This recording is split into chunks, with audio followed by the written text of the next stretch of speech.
ওই তুমি কি বানাচ্ছ আমাদের জন্য? এক কাপ চা বানাই তোমাদের জন্য। একটু চিনি দিব, একটু চিনি দিব, আদা দিব, আমাদের বাবা একটু আমাদের বীজ জন্য দিব সামান্য। হয়েছে হয়েছে, তাড়াতাড়ি বানাও তো। খুব মজা।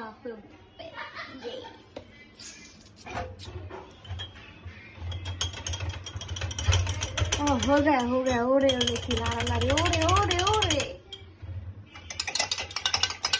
এটা এক্সট্রা খাওয়া শেষ হয়েছে।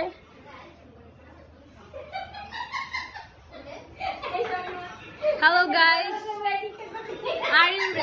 আর ইউ রেডি আপনার চা খাওয়ার জন্য? ইয়েস। আপনার চুলের অবস্থা এমন কেন আপা? Test tomato tomato tomato it's very good.